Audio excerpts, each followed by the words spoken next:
días, yo soy Laura Freyermuth y soy integrante del Comité Cerezo México. Voy a estar hoy con ustedes en este taller de documentación contándoles sobre dos herramientas que son la entrevista y la relatoría. Me da mucho gusto que pueda continuar esta formación en línea porque hoy más que nunca sigue siendo importante la defensa de los derechos humanos. Vamos a empezar con la primera de estas herramientas, que es la relatoría. La relatoría de hechos es una narración que es breve, es precisa, es objetiva y es sobre las cosas que pasaron en torno a una violación a derechos humanos. Ahora, ¿qué debe contener una relatoría? Podemos primero tener en cuenta la hora, el lugar y la fecha. Puede ser que esto suene muy obvio, pero si no damos esta información vamos perdiendo precisión. ¿En qué sentido? Muchas veces decimos la hora poniendo solamente 9 y no ponemos si fue 9 a.m. o 9 p.m. o tal vez es mejor usar el formato de 24 horas y entonces si son las 9 de la noche poner 21 horas. Tratar de evitar esas confusiones. También sobre el lugar, tal vez si estamos acostumbradas a estar en este contexto de ciudad, pues vamos a pensar en calle, número, colonia, alcaldía o municipio, la ciudad del país, pero recordemos que tristemente las violaciones a derechos humanos pueden cometerse en todas partes y en ese sentido vamos a tener que tener en mente pues las particularidades del contexto. Si tenemos que usar en vez de número manzana y lote, si tenemos que usar en vez de calle algún paraje, si tenemos que dar alguna referencia, ya sea entre calle y calle o entre el ejido tal, o sea, va a ser importante darnos cuenta dónde estamos para poder dar una ubicación precisa. Y la fecha, tratar de evitar abreviaciones, sobre todo en el año, y siempre dar día, mes y año. Esto nos va a ayudar a tener claridad sobre estos datos muy importantes, hora, lugar y fecha.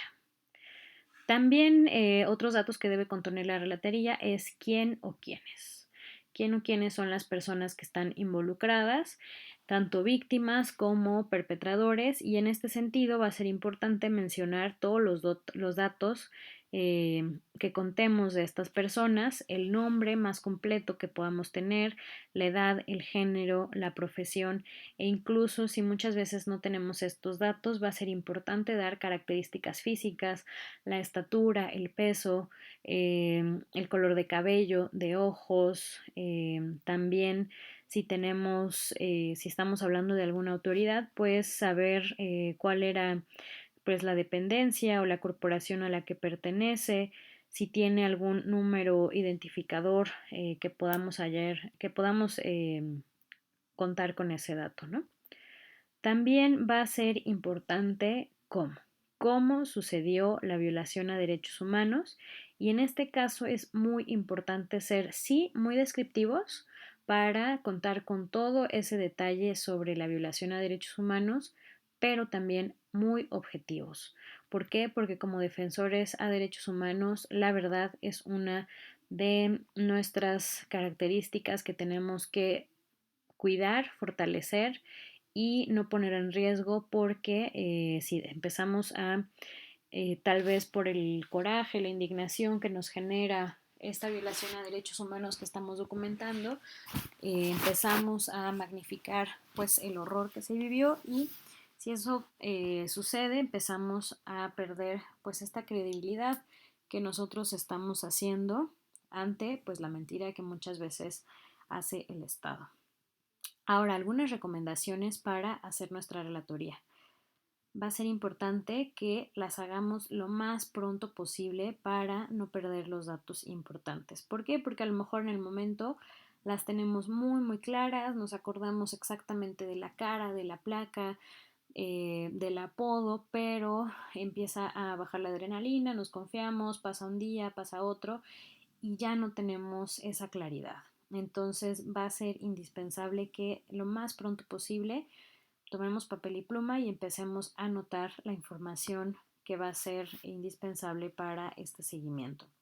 Ahora, también recordemos que si hacemos bien una relatoría, puede permitirnos darle vida a otras herramientas de derechos humanos de documentación que también van a ver en este taller y que puede ser entonces la relatoría una pieza fundamental para este proceso de exigir justicia. Va a ser entonces indispensable que sea clara, detallada y objetiva. Ahora pasemos a la siguiente herramienta que nos toca ver hoy, que es la entrevista. La entrevista, recordemos que hay que tener en mente varias consideraciones.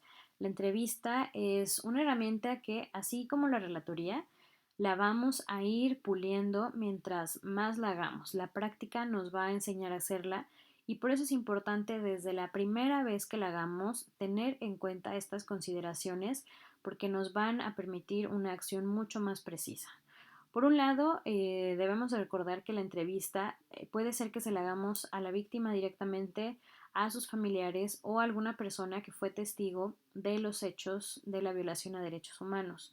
Y por lo mismo, incluso cuando la violación haya sucedido hace tiempo, es posible que estas personas puedan tener un estado de ánimo alterado en el momento en que les estamos entrevistando, porque el hecho es reciente o porque están recordando esta violación a derechos humanos. Entonces es muy importante que hagamos una relación de confianza, de comprensión y que podamos tener esta escucha muy abierta con la paciencia necesaria para poder recopilar la información que necesitamos y si es posible, si está dentro de nuestras posibilidades y si es necesario, pues podemos sugerirle atención médica si estamos viendo que es algo que la persona requiere. También hay que tener en cuenta que así como en otras herramientas o en otras prácticas de derechos humanos, no se requiere lo más sofisticado, sino cosas muy esenciales, pluma y papel. Esto pareciera que es muy sencillo y muchas veces se olvida. No podemos llegar a una entrevista que se consiguió, que la persona está confiando en nosotros, que estamos preparándonos para ello y no tenemos con qué registrar. No podemos hacer una entrevista y creer que vamos a recordar todo porque se van a dar muchos detalles. Si alguien tiene una grabadora, puede utilizarla. Yo recomiendo que aunque se lleve la grabadora, se lleve papel y pluma porque uno puede ir procesando la información, pero si llevamos la grabadora va a ser importante que la sepamos usar.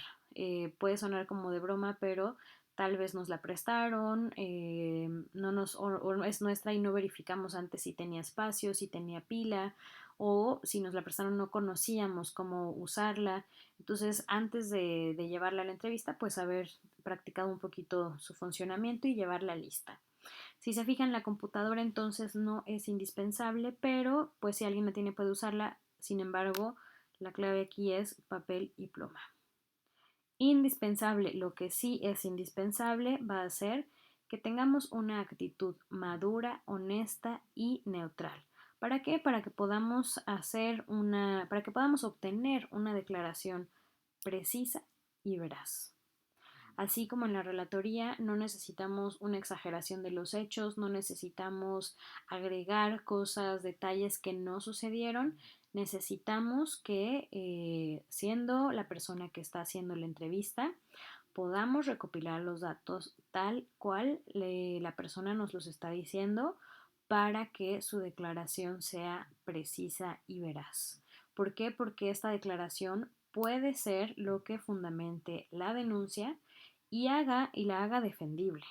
Esto es clave, porque si empezamos a alterar la verdad, empiezan a dejar de cuadrar los hechos. Es importante esta actitud.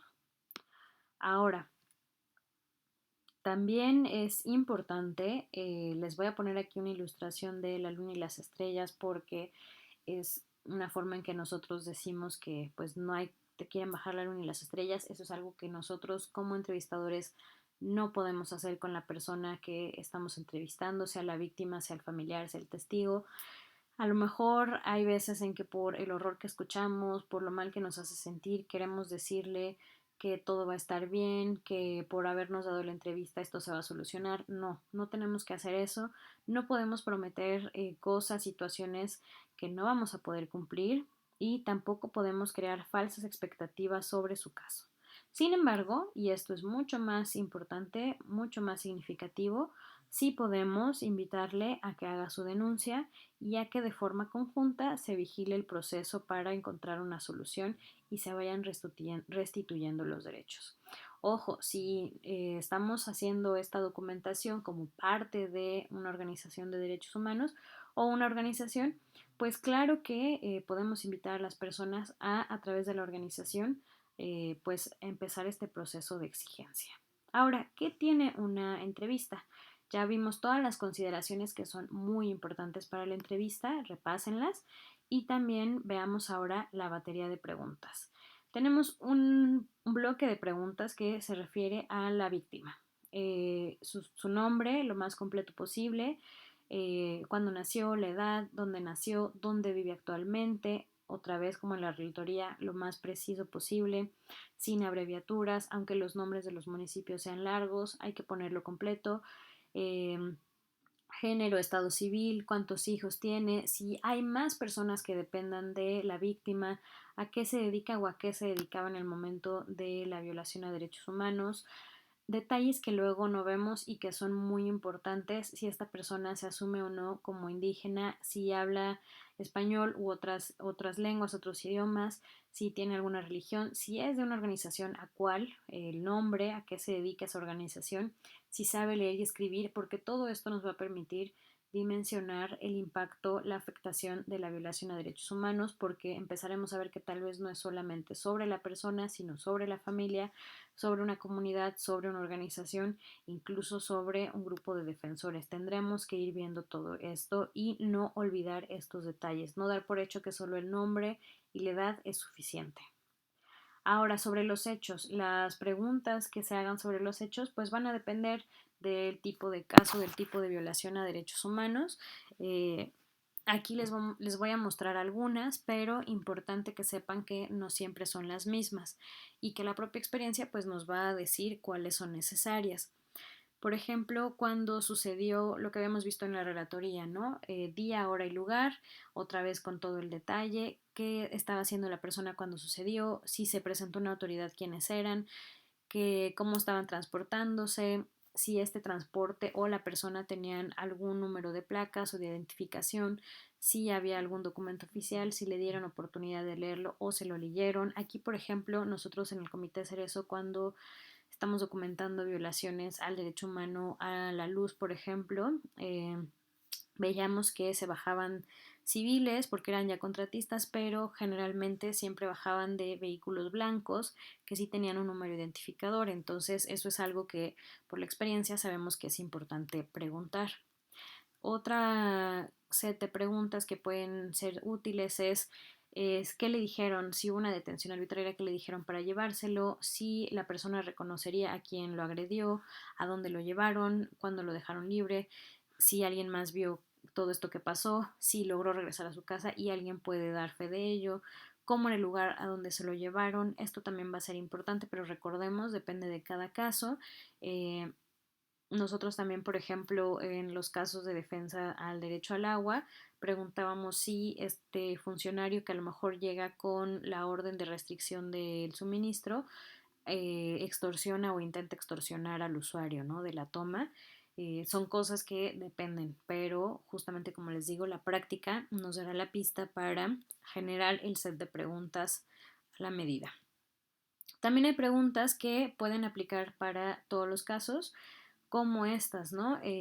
Si después de la violación a derechos humanos la víctima fue a algún ministerio público a denunciar a estas autoridades o incluso si fue a poner su queja, ya sea ante la Oficina de Derechos Humanos nacional o la estatal, según el caso, y los datos, ¿no? ¿Cuál es el folio, el expediente que se generó después de hacerlo? A lo mejor hizo una, hizo las dos, si visitó a algún médico y aquí tomar en cuenta que puede ser también alguien que evalúe la salud mental de la persona si es que hay una afectación en ello, si este médico le dio alguna receta o certificado y si tiene algunos otros elementos que se puedan usar para sustentar la información que estamos dando aquí, ¿no? Esto que decimos, algún otro testigo que pueda también ser entrevistado o que pueda también hacer su relatoría, si hay fotografías, si es un caso que salió en el periódico, si existe también algún archivo que la persona guardó. Nos ha pasado gente que a lo mejor tiene casos de hace ya 15 años, pero guardó sus periódicos, hay cosas que ahora en internet se pueden buscar, incluso videos, todo eso pues que ayuda a reforzar lo que se está contando en esta entrevista. Bueno, pues estos algunos elementos que podemos tener en cuenta sobre la relatoría y la entrevista. Como se dan cuenta, es muy importante siempre esta actitud de madurez, de mantener la veracidad, de ser responsables con este ejercicio que estamos haciendo de documentación y de recordar que puede ser una acción clave para exigir justicia. Espero que siga siendo muy buena su sesión y seguimos en contacto.